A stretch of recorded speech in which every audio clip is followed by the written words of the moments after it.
नेहमी एक ऊन नसतं, ढगाळ वातावरण असतं. आज मात्र ढगाळ वातावरण असल्यामुळे थोडं उन्हाचा त्रास तुम्हाला सहन करावा लागतोय, ह्याची जाणीव मला आहे. कृपा करून आपण तेवढं माझ्याकरता सहन करावं अशी तुम्हाला विनंती करतो. मित्रांनो, आज इथं येण्यामागचं कारण असं आहे की आपल्याला सगळ्यांना माहिती आहे की युगपुरुष छत्रपती शिवाजी महाराज असतील, राजर्षी शाहू महाराज, महात्मा फुले, त्याच्या संदर्भामध्ये असणारे डॉक्टर महामानव डॉक्टर बाबासाहेब आंबेडकर, ह्या सगळ्या महान व्यक्तींनी आणि थोर क्रांतिकारक भगवान बिरसा मुंडा आणि आद्य क्रांतिकारक राघोजी भांगरे, ह्या सगळ्यांना मी सुरुवातीलाच अभिवादन करतो, त्यांना वंदन करतो, त्यांचं स्मरण करतो. आज तुमच्या परिसरामध्ये येण्यामागचं कारण, काही दिवसापूर्वी आम्ही महाराष्ट्रामध्ये राष्ट्रवादी काँग्रेस पक्षाच्या वतीनं जनसन्मान यात्रा सुरू केलेली आहे. खरं सांगायचं म्हटलं तर या यात्रेचं नाव कदाचित माझ्या कार्यकर्त्यांना, माझ्या मतदारांना, माझ्या शेतकरी बांधवांना, आया बहिणींना, माय माऊलींना वाटत असेल की का हे नाव ठेवलं. यावर्षीचं मी अर्थसंकल्प, ज्याला बजेट इंग्लिशमध्ये म्हणतो, ते सादर केलं. त्याच्यामध्ये आम्ही लोकांनी महिलांच्या करता, युवक युवतींच्या करता, शेतकऱ्यांच्या करता अनेक नवीन योजना आणल्या आणि बजेट त्या योजनांच्या मार्फत सादर केलं. त्याच्यामध्ये जनतेच्या प्रत्येक घटकाचा आवाज हा कसा त्याला न्याय देता येईल, त्याच्यामध्ये त्यांचं दुःख काय, त्यांच्या गरजा काय, हे राज्याचा अर्थमंत्री म्हणून मी समजून घेतलं. मी महाराष्ट्रात सांगतोय की बाबांनो, तुम्ही जसं शेतकरी आहे तसा मी पण शेतकरी आहे. शेतकरी ही तुमची जात आहे, ती माझी जात आहे. ते काय करत असताना जातीपातीचा, नात्या गोत्याचा विचार न करता समाजातला सगळ्या सर्वांचा सर्वांगीण विकास व्हावा, ही माझ्यासारख्या कार्यकर्त्याची भावना आहे. आणि त्याच्यातून ते सगळं काही योजना आणल्या, ते या जनसन्मान यात्रेच्या माध्यमातून माझ्या जनतेला, माझ्या बांधवांना, माझ्या मायमाऊलींना आपण सांगाव्यात. त्याकरता त्यांनी त्याचा लाभ घ्यावा, त्याकरता त्यांच्यामध्ये बळ यावं, त्या लाभातून बळ त्यांना मिळावं, ही माझी भावना. आज सिन्नरच्या परिसरामध्ये आल्यानंतर मगाशीच आम्हाला माणिकराव कोकाटे यांनी एक उद्योजक आणि कामगार यांचा एक मेळावा होता. आज माझ्या सिन्नर तालुक्यामध्ये ज्या लोकांचं जाणं येणं ऑफिसमध्ये असतं, शासकीय कामाच्या करता यावं लागतं, चांगल्या चांगल्या इमारती आज माणिकरावांच्या प्रयत्नातनं सरकारच्या पाठबळामुळे निर्माण झाल्या. मग आपलं सिन्नरचं नगरपालिकेची इमारत असेल, आपलं बस स्थानक असेल, आता ज्याचा उल्लेख माणिकरावांनी केला की इथं येताना मला त्यांनी दाखवलं मोठं क्रीडांगण. आम्ही तालुक्याच्या ठिकाणी क्रीडांगण, जिल्ह्याच्या ठिकाणी क्रीडांगण, विभागाच्या ठिकाणी क्रीडांगणाला पैसे देतो. ते रक्कम आम्हाला वाढवायच्यात. तो प्रस्ताव माझ्या पुढे आहे आणि त्याच्यातून तुम्हाला पण, मुलांना मुलींना त्यांच्या अंगामध्ये असणारं क्रीडामधलं कौशल्य दाखवण्याची संधी ही मिळाली पाहिजे. त्यांना चांगले प्रशिक्षक मिळाले पाहिजे. अशा प्रकारची आमची सगळ्यांची भूमिका आहे. आणि ही भूमिका असताना जरा तुम्ही उन्हाने तापलाय म्हणून थोडं स्प्रिंकलर करतोय तुमच्या डोक्यावर. हे सगळं करत असताना जरा गारवा, हे सगळं करत असताना मित्रांनो, त्याही बाबतीमध्ये आम्ही मदत करू. परंतु प्रशासकीय इमारत, प्रांत मामलेदारांना बसायला, माझ्या लोकांना यायला जायला, त्यांना तिथं चांगल्या पद्धतीनं निवारा असावा. त्याच्यातनं उपजिल्हा रुग्णालय, अण्णाभाऊ साठेंच्या नावाने उत्तम नाट्यगृह, आपल्या इथं सिन्नरचं आणि MIDCचं त्या ठिकाणी पोलीस स्टेशन, अशा अनेक इमारतींची, काही इमारती जुन्याच आहेत त्याचा उल्लेख मी केला, आणि काही इमारती आता नवीन केलेल्या आहेत त्याची उद्घाटन आपण केली. आज ह्या सर्व इमारतींची उद्घाटन झाली असं मी सुरुवातीला जाहीर करतो. त्याचा पाठपुरावा आमच्या माणिकराव कोकाटे यांनी केला आणि लोकांना खऱ्या अर्थाने न्याय देण्याची भूमिका त्यांनी घेतली. एक लोकप्रतिनिधी धडाकेबाज आमदार हे काय करू शकतो हे आपल्याला माणिकरावांच्या रूपाने कळालेलं आहे। माणिकरावांनी या सिन्नर मतदारसंघामध्ये ते सातत्याने धडपडताय। आता पण त्यांनी त्या गोष्टीचा उल्लेख केला की दादा मला दमणगंगा, गारगाई, वैतरणा, कडवा, देव नदी जोड प्रकल्प त्या ठिकाणी द्या, ही त्यांची त्या बाबतीतली मागणी आहे।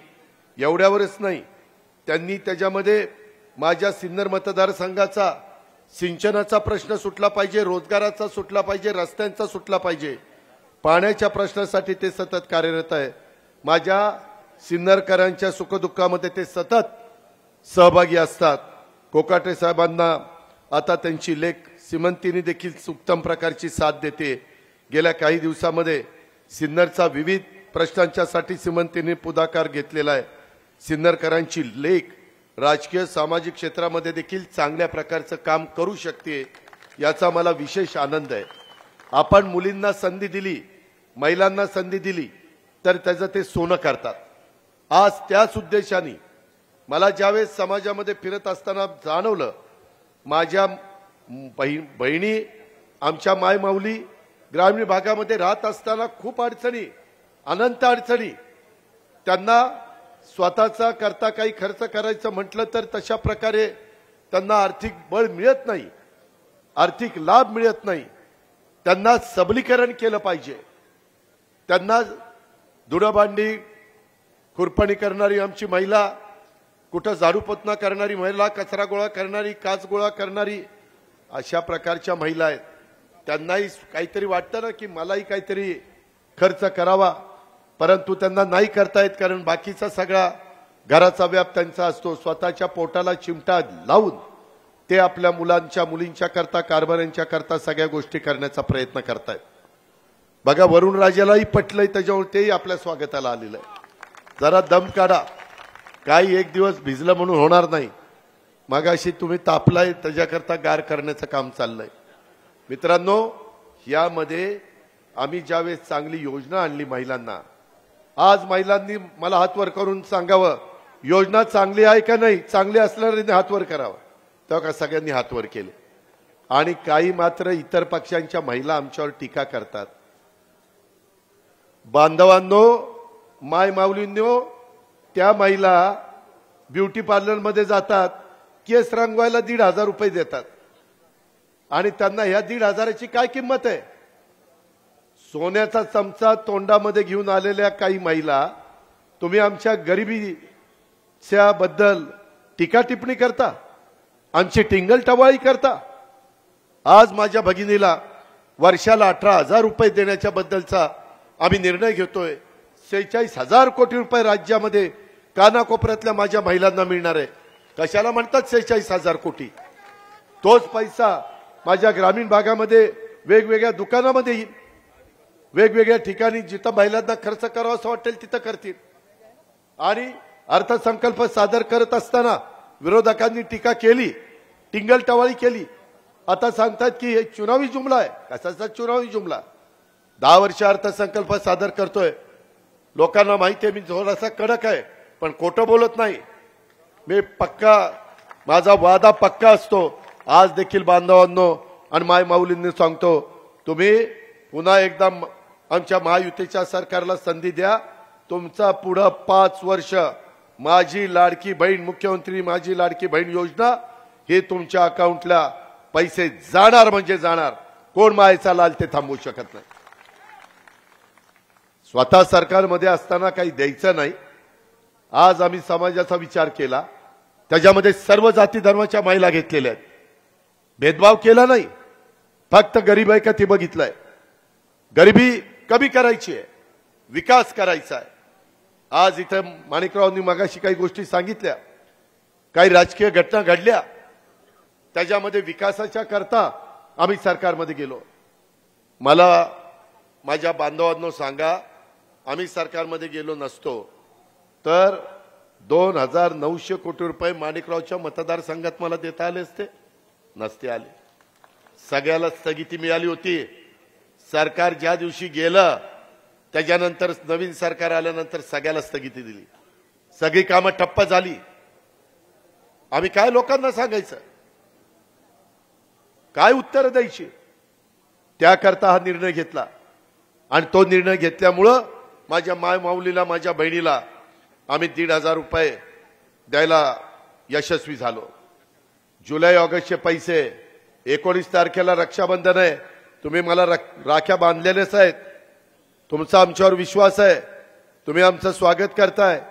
आज तर मोटरसायकलवर, स्कूटरवर माझ्या महिलांनी माझं स्वागत केलं. मलाही राहवलं नाही. मी पण फार वर्षांनी मोटरसायकलवर बसलो, चालवलं नाही, आपलं मागं बसलो. म्हणलं कुठं ब्रेक दाबायच्या ऐवजी काहीतरी तिसरंच व्हायचं, काहीतरी चौथंच घडायचं. त्याच्यावर सुरक्षितता पण. आणि हेल्मेट घातलं. आम्ही कायदा लोकांना सांगतो. लोक म्हणायची हेल्मेट काढा, तुम्ही अजित पवार दिसत नाही. म्हणलं दिसला नाही तरी चालेल, पण हेल्मेट घालणार, कारण कायदा मी मोडणार नाही. मी कुठल्या तोंडाने लोकांना सांगू? ते म्हणतील हे तूच हेल्मेट घालत नाही ना, आम्हाला काय सांगतो रे हेल्मेट घालायला. त्याच्यामुळं नियमाने वागलो. मित्रांनो, त्यांच्याबरोबर मी पण आलो. एक वेगळ्या प्रकारचा उत्साह मला माझ्या मायमाऊलींच्या मध्ये, माझ्या मुलींच्या मध्ये, माझ्या भगिनींच्या मध्ये मला पाहायला मिळत होता. आज तारीख आहे, मला वाटतं 10, किती तारीख आहे? 19 तारखेला रक्षाबंधन आहे. 17 तारखेला माझ्या कमीत कमी महाराष्ट्रातल्या 1.25 कोटी महिलांच्या खात्यामध्ये, बँकेमध्ये तुम्हाला जुलैचे 1.5 आणि ऑगस्टचे 1.5 3,000 रुपये जाणार म्हणजे जाणार. तो कार्यक्रम आम्ही पुण्यामध्ये घेतोय.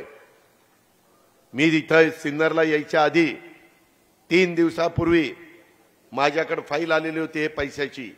6,000 कोटीच्या फाईलवर मी सही केली. माझ्या मायमाऊलीला मदत करण्याच्या करता केली. हे महायुतीचं सरकार आहे. ही आमची भूमिका आहे. त्याकरता आम्ही ह्या योजना तुम्हाला दिलेल्या आहेत. इथपर्यंत नाही थांबलो. काही जण टिंगलटावाळी करतात. काल पण कुठं केलं, मी त्याला उत्तरच देत नाही. त्यांना लखलाप. आम्हाला काम करायचं आहे. आम्हाला जनतेचा विकास करायचा आहे. आम्हाला माझ्या बांधवांना 3 हॉर्सपावर, 5 हॉर्सपावर, 7.5 हॉर्सपावर मोफत वीज द्यायची आहे. आता इथून पुढं बांधवांनो, शेतकऱ्यांनो, बळीराजाओ, वीज बिल भरायचं नाही 7.5 हॉर्सपावर पर्यंत. इथून पुढचं भरायचं नाही, मागचंही द्यायचं नाही. माग तुम्हाला त्रास व्हायचा, वीज थकली, बिल थकलं, कनेक्शन तोडलं जायचं, वायर म्हणायचा कट. अरे बाबा नको, जरा कांद्याचे पैसे आल्यावर देतो, उसाचे पैसे आल्यावर देतो, भाजीपाल्याचे टमॅटोचे पैसे आल्यावर देतो ना. पण ती ऐकायचा नाही.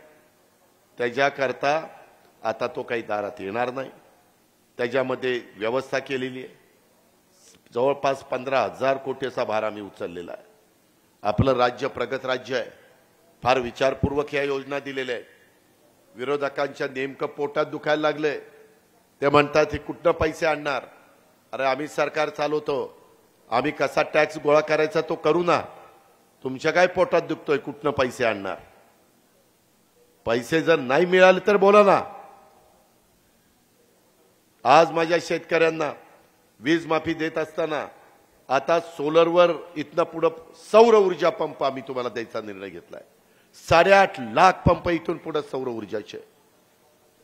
दिवस उजाडला, जाऊन बटन दाबायचं, पाणी चालू.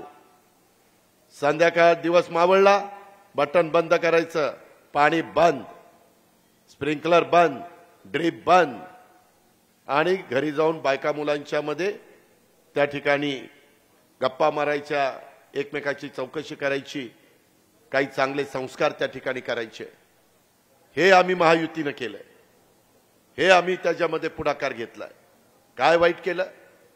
एवढ्यावर नाही. जसं सकाळी गेल्यावर तिथं बटन दाबताय, संध्याकाळ झाल्यावर बंद करायचंय, तसं लोकसभेसारखं करू नका. यावेळेस विधानसभेला गेल्यावर ह्यो काही बटन दाबाई, ह्याचं बटन, त्याच्यामध्ये तुमच्या योजना पुढं 5 वर्ष कायम चालू करण्याचा शब्द हा अजितदादा तुम्हाला वादा करतो. ह्या वाद्यामध्ये खोट असणार नाही, हा देखील शब्द माझ्या सिन्नरकरांना मी देतो. माझ्या आया बहिणींना त्यांच्या ते जरा उन्हाला सांगितलं, थोडे ओले झालेत, जरा सुकायला पडतं. त्याच्यामध्ये माझ्या आया बहिणींना 3 गॅस सिलेंडर फ्री वर्षाला, त्याचे पैसे त्यांच्या अकाउंटला जाणार.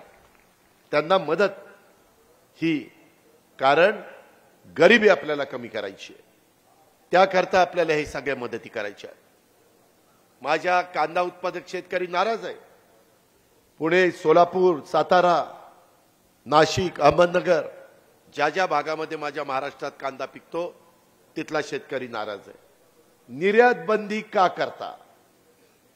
इथं प्रफुल्ल पटेल साहेब बसलेत, सुनील तटकरे साहेब बसलेत.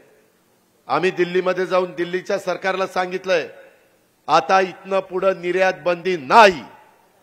आता आमच्या शेतकऱ्याला कांद्याला भाव मिळाला पाहिजे, माझ्या शेतकऱ्याला द्राक्षाला भाव मिळाला पाहिजे, माझ्या शेतकऱ्याला ऊसाला भाव मिळाला पाहिजे. जिथं कुठं अडचण येईल तिथं राज्य सरकार हस्तक्षेप करेल. धानाला, सोयाबीनला, कापसाला अनुदान देण्याचा निर्णय आम्ही घेतला. पीक कर्ज 0% व्याजाने आम्ही देतोय. आम्ही त्याच्यामध्ये शेतकऱ्याला 1 रुपयामध्ये पीक विमा आम्ही देतोय. आम्ही युवक युवतींच्या करता प्रशिक्षण देण्याची योजना आणली, त्याला स्टायपंड आम्ही देणार आहे. 12वी असेल पास, त्याला 6,000 रुपये महिना स्टायपंड, त्याला प्रशिक्षण देणार. जो डिप्लोमा झालेला असेल त्याला 8,000 रुपये महिना, आणि जो डिग्री घेतलेले असेल त्याला 10,000 रुपये महिना. अशा पद्धतीनं काही लाख मुलांनी आमच्याकडे आता अर्ज केलेले आहेत. आमचे मंगलप्रसाद लोढा, त्यांच्यावर ही जबाबदारी आहे, त्यांना ते पाहायला सांगितलेलं आहे. माझ्या मायमाऊलींची जबाबदारी आमची मुलगी आदिती तटकरे, महिला बाल विकास मंत्री, त्यांच्यावरती जबाबदारी दिली आहे. थोडा त्रास होतोय. ऑनलाईन फॉर्म भरत असताना काही त्रास होतोय, आम्हाला माहिती आहे. त्याच्यात सारखं आम्ही कशी दुरुस्ती करता येईल, माझ्या बांधवांना पण तो त्रास आमच्या भगिनीचा फॉर्म भरताना येणार नाही, याही बद्दलची काळजी आम्ही घेतोय. काळजी करू नका. जनतेची सेवा करणं हा आमचा सिन्नरकरांनो धर्म आहे. विनम्रतेने मी हात जोडून माझ्या जनतेला विनंती करतो की तुम्हाला काय हवंय ते मला सांगा, त्यांच्या काय अडचणी आहेत ते मला सांगा. त्या सोडवण्याच्या करता आम्ही राजे नाहीत, आम्ही जनसेवक आहोत. म्हणून जनसन्मान यात्रा घेऊन तुमच्या पुढे आलोय. ही गोष्ट लक्षात ठेवा. आम्ही पण कष्ट केलेले. मी माझ्या लहानपणी, माझे वडील 18व्या वर्षी असताना वारले. मी माझी शेतीवाडी केली. सिन्नरकरांनो, मी हाताने धारा काढल्यात. पोल्ट्रीमध्ये मी माझी कोंबड्यांची अंडी गोळा केलीत. मी खतं वाहिलीत. मी जरी मोठ्या राजकीय पक्षाचा पुतण्या असलो तरी कष्टाची कामं मी केलेली आहेत, तेव्हा इथपर्यंत पोहोचलेलो आहे. कष्टाची जाणीव मला आहे. त्याच्यामुळं माझ्या कष्ट करणाऱ्या, घाम गाळणाऱ्या बांधवाकरता, माझ्या शेतकऱ्याकरता, माझ्या बळीराजाकरता किंवा माझ्या मायमाऊलीकरता, माझ्या बहिणीकरता, माझ्या मुलीकरता काय केलं पाहिजे हे आम्हाला समजतंय. आणि म्हणून एक चांगल्या प्रकारचा अर्थसंकल्प आम्ही गरीब हटवण्याच्या करता आणि विकास करण्याच्या करता आणलेला आहे. त्याच्यामध्ये आम्ही अनेक वर्ष काम करतोय. त्याच्यामध्ये माझी विनंती आहे, भावनिक होऊ नका. देशामध्ये, राज्यामध्ये अशा प्रकारच्या घटना घडतात, परंतु त्याच्यातनं जर भलं होत असेल तर तुम्ही आशीर्वाद दिले पाहिजे. तुम्ही आमच्या पाठीशी उभं राहिलं पाहिजे. कुठं चुकत असेल तर सांगा ना, अजित पवार इथं जरा चुकतंय, दुरुस्त कर. अरे दुरुस्त करायची आपली तयारी ना. मी कुठं म्हणतो माझं सगळं बिनचूक आहे, माझ्या सहकाऱ्यांचं सगळं बिनचूक आहे. मी तर राज्याला सांगतो, अरे जो काम करतो तोच चुकतो, जो कामच करत नाही ती बिनचूकच असतो. साला कामच करत नाही कसा चुकल, याची पण जाणीव तुम्ही ठेवा. आणि त्या पद्धतीनं तुमच्या माझ्या राज्यातले हे दमणगंगा, गारगाई, वैतरणा, कडवा, देव नदीजोड प्रकल्प हे आता अंतिम टप्प्यामध्ये. मगाशी माणिकरावांनी सांगितलं ते खरं आहे. आचारसंहिता लागायच्या आत कॅबिनेटची मान्यता घेऊन आम्हाला त्याला मंजुरी द्यायची. जसं वैनगंगा पैनगंगा प्रकल्प 85,000 कोटीचा आम्ही मान्यता दिली. आता लवकरच नार पार ह्या प्रकल्पाला आणि माझ्या दमणगंगा गारगाई वैतरणा कडवा देवनदी ह्या प्रकल्पाला आम्ही मान्यता देतोय।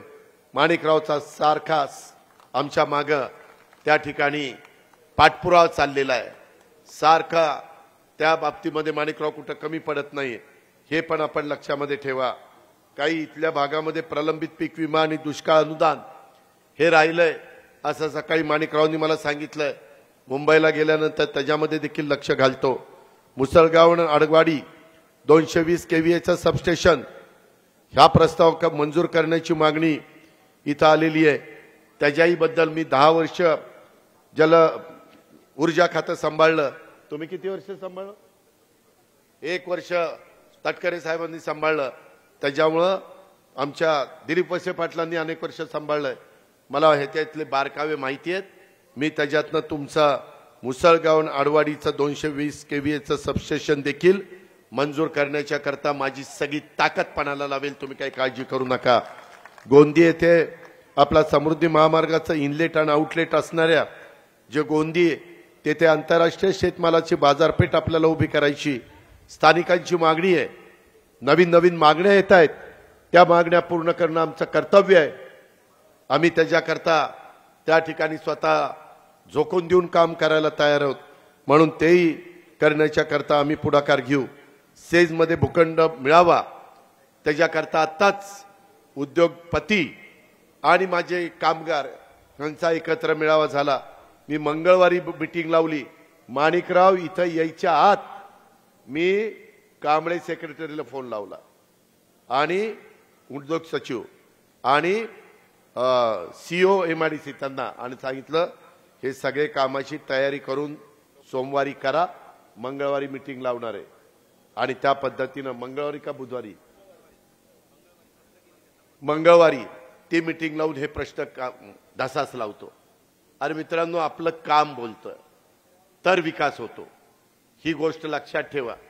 यावेळेस देखील आम्ही जे काही महायुतीचे उमेदवार उभे करू त्यांना जे लोकसभेमध्ये आपल्याला घडवता आलं नाही ते दुरुस्त करण्याचं काम आता मात्र झालं पाहिजे, ही माझी तुम्हाला हात जोडून विनंती आहे। आणि त्या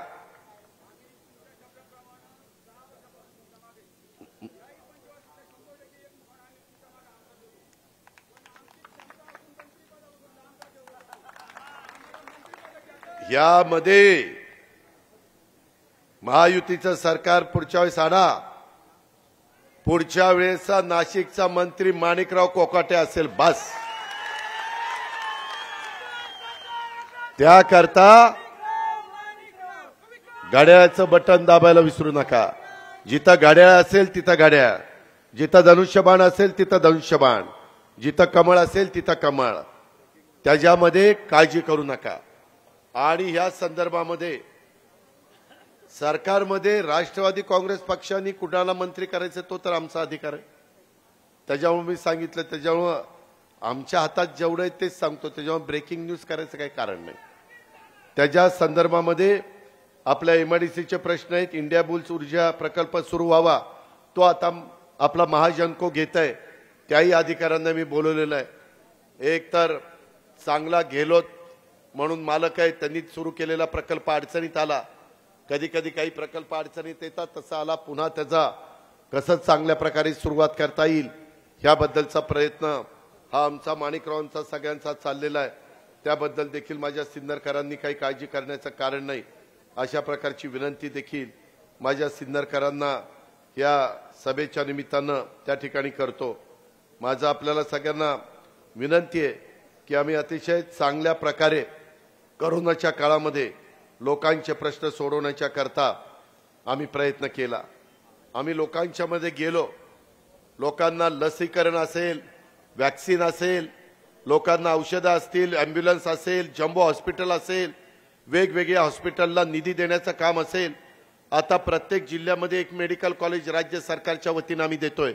एकेका मेडिकल कॉलेजला 1,000 कोटी रुपये लागतायत, केंद्रात निम्मा पैसा, राज्याचा निम्मा पैसा, अशा पद्धतीने अनेक डॉक्टर निर्माण करण्याचं काम आमचं चाललेलं आहे। माझ्या ही गोष्ट लक्षात आली, महिलांना सबल करत असताना, सक्षम करत असताना, आमच्या गरिबामध्ये जन्माला आलेल्या मुलींना कॉलेजचं शिक्षण घेणं थोडंसं अडचणीचं होतंय. त्यांना 50% सवलत होती. आता मात्र वरचे 50% त्यांच्या आई वडिलांना देता येत नव्हते. 8 लाख रुपये उत्पन्न असणाऱ्या आतल्या लोकांना. मग आम्ही यावेळेस निर्णय घेतला किंवा त्या मुली वेगळा विचार करते. राहिलेले 50% आई वडिलांना नाही देता आली तर ती मुलगी स्वतःचं आयुष्य संपवते. इतक्या सुंदर जगात आई बापांनी जन्माला आल्यानंतर काय आयुष्य संपवायचं. आणि म्हणून आम्ही राज्य सरकारमधले प्रतिनिधी या नात्याने ठरवलं की बाबा राहिलेले देखील 50%ची रक्कम किती होती. आम्हाला सांगण्यात आलं की ती साधारण जास्तीत जास्त 1,500 कोटी रुपये होईल. म्हणलं चला 1,500 कोटी रुपये आम्ही तुम्हाला द्यायला तयार आहे. परंतु गरीबातल्या गरीब घरातल्या मुलीला, तिला डॉक्टर, इंजिनियर, वकील, तिला सीए, पायलट जे काही शिक्षण घ्यायचं ते तिनं घ्यावं. परंतु तिनं मनामध्ये अशी भावना आणू नये मी गरीब आई वडिलाच्या पोटी जन्माला आले म्हणून मला पुढचं शिक्षण घेता आलं नाही, मी शिक्षणापासून पुढच्या वंचित राहिले. अशा प्रकारे शिवशाहू फुले आंबेडकरांच्या महाराष्ट्रात चांद्यापासून बांद्यापर्यंत एकाही लेकीला वाटता कामा नये, एकाही आमच्या मुलीला वाटता कामा नये. त्याकरता मोफत शिक्षण देण्याचा निर्णय आम्ही घेतलेला आहे. आज एक मुलगी शिकली तर अख्खं कुटुंब, ती घरची लक्ष्मी त्या कुटुंबाला पुढे आणू शकते. हे निर्णय मागे कधी झाले नाही. तुम्ही म्हणाल की अजित पवार विरोधक तर म्हणतायत हे घोषणा तुम्ही केल्या, पैसे आता तुम्ही द्यायला सुरुवात केली, परंतु याला भरपूर पैसे लागतील. सिन्नरकरांनो, आपलं बजेट आहे 6.5 लाख कोटी. किती? 6.5 लाख कोटी. साधारण 3 लाख कोटी मला पगाराकरता, पेन्शन करता आणि काढलेल्या कर्जाचं व्याज देण्याकरता लागतात. महाराष्ट्राची निर्मिती झाल्यापासून आजपर्यंत मी आर्थिक शिस्तचा कार्यकर्ता आहे. मी त्याच्यामध्ये बेशिस्त वागणारा नाही. माझ्या भागातल्या संस्था बघा, माझी पुणे जिल्हा मध्यवर्ती सहकारी बँक राज्यात पहिल्या 5 बँकेमध्ये येते. ऐक हा बरोबर. तुम्ही नको ती माणसं निवडून द्या आणि मला लावा दुरुस्त करायला. मी आलो होतो तिथं त्यांना निवडून द्यायला. ह्या संदर्भामध्ये मी आत्ताच बुलढाणा जिल्हा मध्यवर्ती सहकारी बँकेला, कॅबिनेटला आम्ही महायुतीच्या सरकारने 300 कोटी रुपयाची गॅरंटी दिली. विद्याधर अनासकर एमएससी बँकेच्या चेअरमननी त्यांना 300 कोटी रुपये दिले. 10 वर्षाच्या परतफेडीने आता ती बँक रांकेला लागली. तुमच्या बँकेच्या बद्दल माहिती घेतली, त्यांचं 300 कोटीत भागलंय.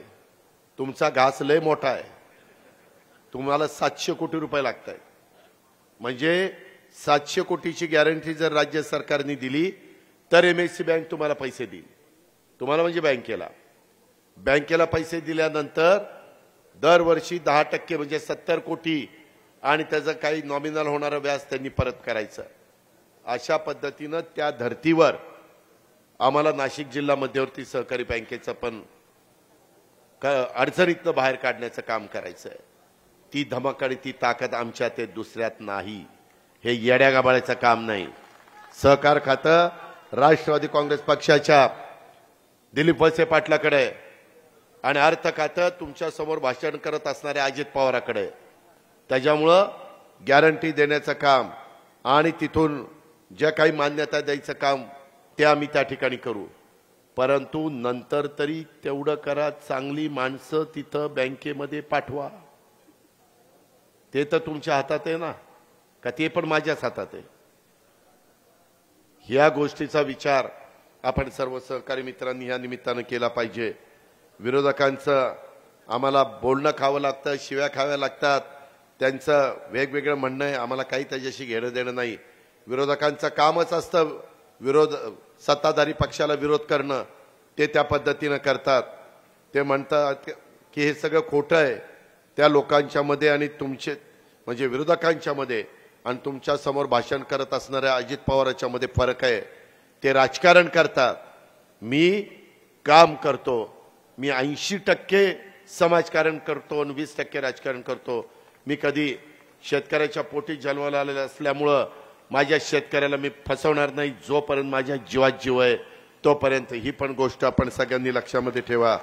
तुमच्या दादाचं वचन आहे, तुम्हाला लाभ आणि बळ देण्याचं, तुम्हाला फुकट वीज देण्याचं, तुम्हाला 44 लाख लोकांना फुकट वीज देण्याचं, 52 ते 54 लाख महिलांना 3 गॅस वर्षाला सिलेंडर फुकट देण्याचं आणि दरवर्षी 1500 रुपये दर महिन्याला त्यांच्या अकाउंटला देण्याचं, अशा पद्धतीच्या अनेक योजना त्या बाबतीमध्ये आम्ही लेक लाडकी ती पण योजना माझ्या जन्म झालेल्या मुलीच्या करता आणलेली आहे आणि त्या बाबतीमध्ये देखील आपण सगळ्यांनी त्या गोष्टीचा पण विचार केला पाहिजे आणि मुलगी जन्माला आल्यानंतर ती 18 वर्षाची होईपर्यंत आम्ही पैसे तिचे भरणार आणि तिला 1,01,000 रुपयाची मदत 18 वर्षामध्ये राज्य सरकार करणार।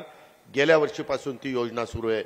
अनेक माझ्या मुली त्या योजनेचा फायदा घेतात, परंतु ती गरिबाच्या पोटी जन्माला आलेली मुली असली पाहिजे, ज्यांची बरी परिस्थिती आहे, ज्यांची चांगली परिस्थिती आहे, त्या मुलींना त्यांचे आईवडील खंबीर असतात म्हणून तिथं काही आपण तो विचार करत नाही।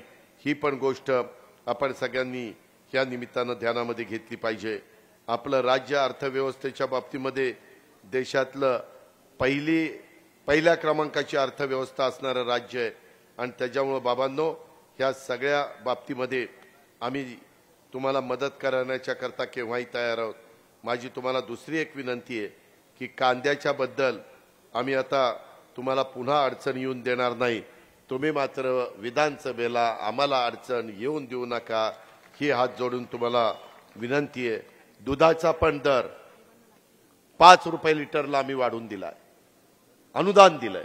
दुधाचे दर कोसळले, माझा दूध उत्पादक शेतकरी अडचणीत आला, गाईच्या दुधाला, म्हशीच्या दुधाला नाही, तिचं दूध म्हशीचं चांगला दर आहे, पण गाईच्या दुधाला तिथंही आम्ही शेतकरी म्हणून शेतकऱ्यांना मदत केलेली आहे, हे पण आपल्याला विसरता कामा नये।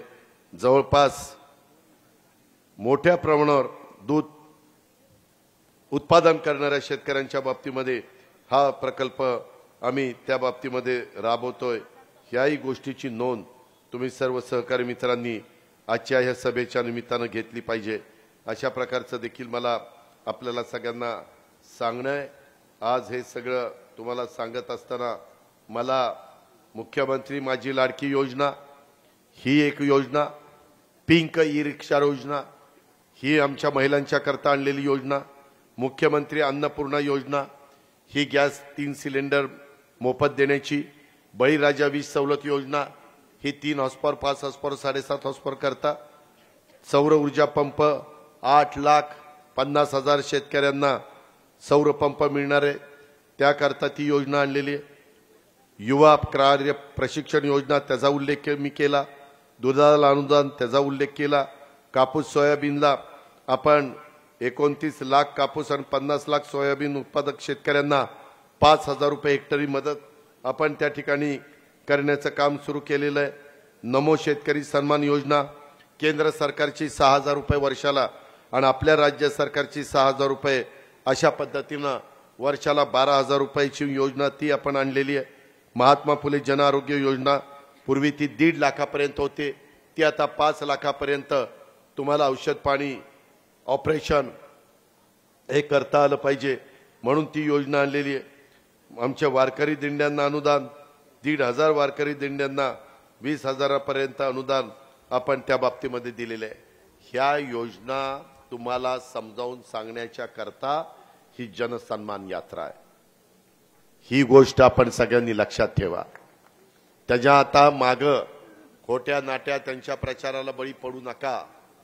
केंद्र सरकार आमच्या विचाराचं आलेलं आहे, त्याच विचाराचं राज्याचं सरकार आलं पाहिजे। तुम्ही बघा, ग्रामपंचायत तुमची एका पार्टीची असेल आणि पंचायत समिती तुमच्या विरोधी पक्षाच्या ताब्यात आली असेल तर पंचायत समितीतनं ग्रामपंचायतीला पैसे मिळायला अडचणी येतात की नाही? तीच गोष्ट बांधवांनो, माय माऊलींनी लक्षात ठेवा, महाराष्ट्राने लक्षात ठेवा की आता जसं बिहार आणि आंध्र प्रदेशला पैसे मिळाले, आपल्यालाही मिळाले। आमच्या विचाराचं सरकार तिथं आहे, आम्ही त्यांना सांगितलं, त्यांनी पहिल्या कॅबिनेटला 75,000 कोटी रुपयाचा वाढवणचा बंदर आपल्याला मंजूर केलं 75,000 कोटी, 10 ते 12 लाख लोकांना तिथं रोजगार मिळणार आहे. मगाशी वैनगंगा पैनगंगाचं सांगितलं, नारपारचं सांगितलं, किंवा आता बोलत असताना दमणगंगा गारगाई वैतरणाचं सांगितलं. ह्याला पैसा जास्त लागणार आहे. ह्याच्यात वेळ पडली तर आम्हाला जपान जायकाकडनं पैसा आणावा लागेल, वर्ल्ड बँकेकडनं पैसा आणावा लागेल. 0.5% 1% पैसा मिळतो. तो पैसा आणायला केंद्राची मदत लागते. उद्याच्याला केंद्र सरकारच्या विचाराचं सरकार राज्यात आलं नाही, नीट ऐका, तर हे सरकार तिथं काही मागायला गेलं तर ह्यांचा जो काही शब्द आहे त्या शब्दाला वजन पडणार नाही. आम्ही गेल्यानंतर वजन पडेल. आम्ही त्यांना सांगू की आता आमच्या नारपारला, पैनगंगा वैनगंगाला आणि आमच्या दमणगंगा गारगाईला पैसे द्या. ते पैसे देऊ शकतात कारण ते केंद्र सरकार आहे. नोटा छापायचं त्यांच्या हातात आहे, आपल्या हातात नाहीये. म्हणून सिन्नरकरांनो, नाशिककरांनो, माझ्या मायमाऊलींनो, बांधवांनो, आपण आता ही पण गोष्ट सांगा, आपल्या युगपुरुष छत्रपती शिवाजी महाराजांच्या महाराष्ट्राला अधिकचा फायदा मिळवून देण्याच्या करता, अधिक निधी आपल्याला तिकडून आणण्याच्या करता, अधिक योजना केंद्राच्या आपल्याकरता मंजूर करून घेण्याच्या करता आणि त्याला आम्ही आणलेल्या योजना त्याची जोड देण्याच्या करता, वरची तिकडनं जोड, खालनं इकडनं जोड, दोन्हीकडनं जोड मिळाल्यानंतर निश्चितपणे आपले प्रश्न अनेक मोठ्या प्रमाणात मार्गी लागलेले चित्र हे आपल्याला महाराष्ट्रामध्ये निर्माण करता येईल. त्याकरता ही जनसन्मान यात्रा आहे. आम्ही नंतर मी मुख्यमंत्री उपमुख्यमंत्री तिघं मिळून एकत्रपणे प्रत्येक विभागाच्या ठिकाणी जाणारच आहे. तो दौरा परवा सुनील तटकरे आम्ही सगळ्यांनी ठरवलेलाच आहे, तेव्हा येणारच आहे. त्याबद्दल काळजी करू नका. आम्ही एकोपा ठेवणार आहे. आम्ही एकमेकांमध्ये कुठेही वाद घालणार नाही. मी तुम्हाला सांगतोय, मी विरोधकांवर काही टीका करणार नाही. त्यांनी काही सांगितलं तर आम्हाला काही फरक पडत नाही. आम्हाला फक्त विकास करायचा आहे. आम्हाला गरीब लोकांना त्यांची आर्थिक परिस्थिती चांगली करायची आहे, त्यांना आर्थिक सक्षम करायचंय, सबल करायचंय, त्यांना त्या ठिकाणी मदत करायची, ही आमची भूमिका आहे. ही बाब मात्र आपण लक्षामध्ये ठेवा. सिन्नरकरांनी अनेकदा आम्हाला साथ दिलेली आहे. काही अपवाद वगळता ह्याही येणाऱ्या निवडणुकीमध्ये माणिकराव कोकाटे आता काय ते उभे राहत आहेत का आणखीन कोण उभं राहते ती बघा, तुमचं तुम्ही ठरवा. पण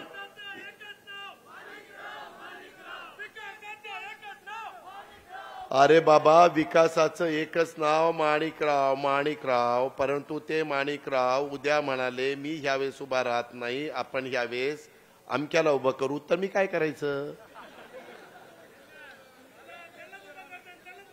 ते तुम्ही काय, अरे ते उभे राहिले. हा, मग विकासाचं एकच नाव. अरे पठे चालू द्या. मित्रांनो, या संदर्भामध्ये मला एवढंच सांगायचंय, मी काम करून दाखवलेलं आहे. गेले 35 वर्ष मी काम करतोय. मी अनेक अडचणीमध्ये आणलेल्या संस्था चांगल्या चालवलेल्या आहेत. अनेक अडचणीमध्ये आलेल्या बँका मी त्याचा सुस्थितीमध्ये आणलेल्या आहेत. साखर कारखाने चांगले चालवलेले आहेत. अनेक गोष्टी मी तुम्हाला दाखवू शकेन. पिंपरी चिंचवड शहराचा कायापालट मी अतिशय चांगला केला. त्याच्या संदर्भामध्ये माझ्यावर जी जी जबाबदारी टाकली ती जबाबदारी इमानदारीद्वारे पार पाडण्याचं काम मी आणि माझ्या सहकाऱ्यांनी केलेलं आहे. प्रशासन कसं चालवायचं ह्याची चांगली जाण माझ्यासारख्या कार्यकर्त्याला आहे. प्रशासनाकडनं काम कसं करून घ्यायचं याची पण जाणीव आम्हाला आहे. आणि म्हणून हे सगळ्या गोष्टी सांगण्याच्या करता जनसन्मान यात्रेच्या निमित्तानं मी माझ्या सिन्नरच्या परिसरामध्ये आलो. परंतु निसर्गाने पण थोडी साथ दिली. पहिल्यांदा उन्हाचा चटका दिला, परंतु नंतर पाऊस पडून गारवा निर्माण केला आणि आता पुन्हा ढगाळ वातावरण केलं. आपल्याला थोडासा त्रास झाला, त्या तुम्ही सहन केला, त्याबद्दल मी तुम्हाला लाख लाख धन्यवाद देतो. परंतु पुढच्या वाटचालीमध्ये देखील तुमचे आशीर्वाद, तुमची मदत, तुमचं सहकार्य, तुमचं पाठबळ हे आम्हाला हवंय. तुम्ही आम्हाला पाठबळ द्या, आम्ही तुम्हाला लाभ आणि लाभाच्या माध्यमातून बळ देण्याचं काम करू, हा शब्द देतो आणि आपली रजा घेतो. जय हिंद, जय महाराष्ट्र.